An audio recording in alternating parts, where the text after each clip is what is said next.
Assalamualaikum warahmatullahi wabarakatuh. Perkenalkan, nama saya Fatma Albert dari Prodi Sistem Informasi Universitas Islam Nahdlatul Ulama Jepara. Di sini saya akan mempresentasikan hasil UTS Rekayasa Perangkat Lunak.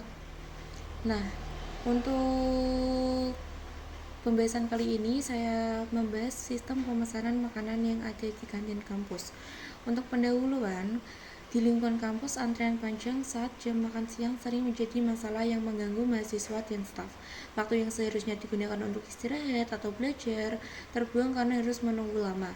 Selain itu, kantin juga kesulitan dalam mencatat pesanan dan mengelola stok makanan secara efisien. Untuk solusi yang saya buat, di sini saya akan membuat sistem pemesanan makanan digital berbasis web atau mobile yang memungkinkan mahasiswa melakukan pemesanan makanan secara online, memilih waktu pengambilan, dan melakukan pembayaran non-tunai. Sistem juga membantu mengelola kantin dalam mencatat pesanan dan memantau stok makanan. Untuk analisis sistemnya, di sini ada kebutuhan fungsional. Untuk kebutuhan fungsionalnya, bisa pengguna dapat mendaftar dan login, lalu pengguna dapat melihat daftar menu makanan, pengguna dapat memesan makanan dan memilih waktu pengambilan, lalu sistem pencatatan pesanan dan pengurangi stok otomatis. Setelah itu, admin juga dapat menambah, mengedit, menghapus menu dan stok. Terus admin juga dapat melihat laporan penjualan untuk harian. Untuk kebutuhan non-fungsionalnya, untuk yang aksesibilitas, sistem dapat diakses dari perangkat mobile dan desktop. Untuk keamanan, autentikasi login dan enkripsi data pengguna. Lalu kinerja, respon sistem cepat, maksimal 3 detik untuk menampilkan halaman. Untuk skabilitasnya, sistem dapat digunakan untuk lebih dari satu kantin. Lalu desain sistemnya, di sini ada arsitektur sistem. Untuk kliennya bisa mengakses dari web atau mobile apps untuk pengguna dan adminnya.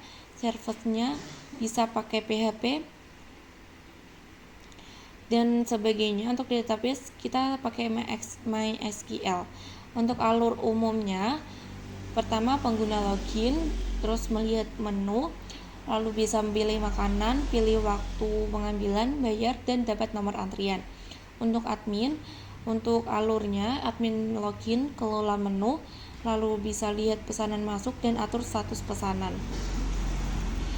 Lalu selanjutnya untuk model SDLC-nya dipilih waterfall model. Alasannya kenapa? Kebutuhan sistem sudah jelas dari awal. Lalu proyek skala kecil menengah dengan ruang lingkup terbatas, yaitu kantin kampus saja. Lalu dokumentasi dan tahapan terstruktur diperlukan karena dikerjakan oleh tim kuliah. Lalu kelima, basis datanya. Pertama ada tabelnya, ada tabel user. Di tabel user ada ID user, nama, email, password, dan role. Role-nya mencakup admin dan pelanggan. Lalu di tabel menu ada ID menu, nama menu, harga, stok, deskripsi. Tabel pesanan ada ID pesanan, ID user, tanggal, total harga, dan status. Untuk tabel detail pesanan ada ID detail, ID pesanan, ID menu, dan jumlahnya, dan subtotalnya. Untuk relasinya, satu user bisa banyak pesanan, satu pesanan bisa banyak detail pesanan, satu menu bisa banyak detail pesanan. HRD-nya seperti ini. User nama, password, role-nya admin, pelanggan, dan email. Untuk menunya, ID menu, nama menu, harga, stok, dan deskripsi. Untuk yang di pesanan itu ID pesanan, ID user, tanggal, total harga. Untuk statusnya bisa dipesan dan diproses atau selesai.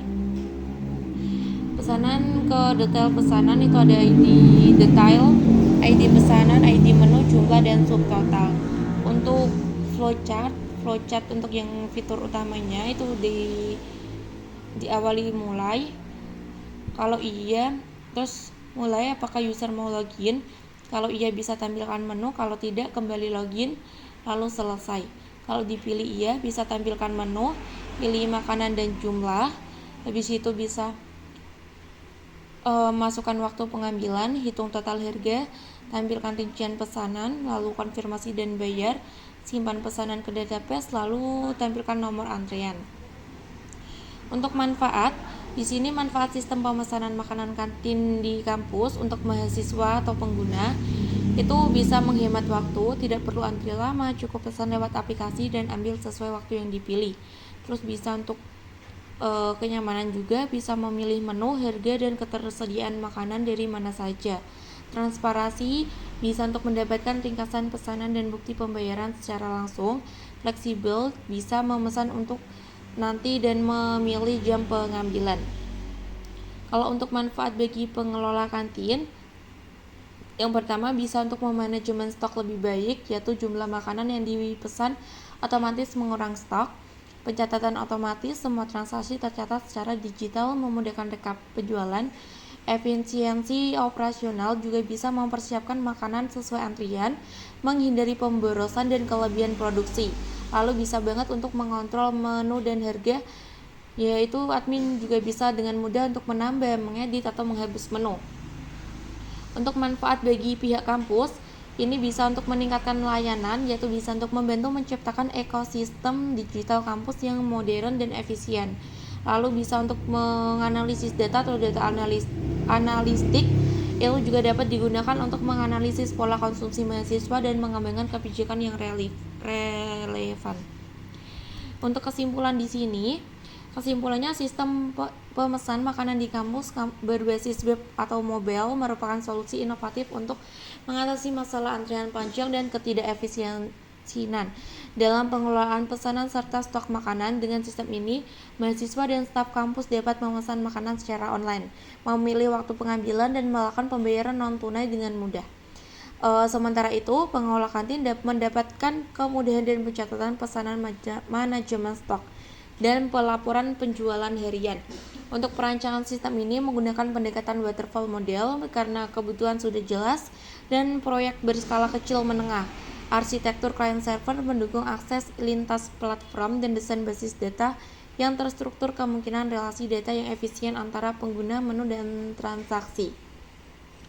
Untuk manfaat sistem ini tidak hanya dirasakan oleh pengguna dan pengelola kantin, tetapi juga oleh pihak kampus dalam mewujudkan digitalisasi layanan dan pengambilan keputusan berbasis data. Dengan demikian, sistem ini mampu meningkatkan efisiensi operasional, kepuasan pengguna, dan mendorong transformasi digital di lingkungan kampus. Sekian dari saya. Jika ada kekurangan, saya mohon maaf.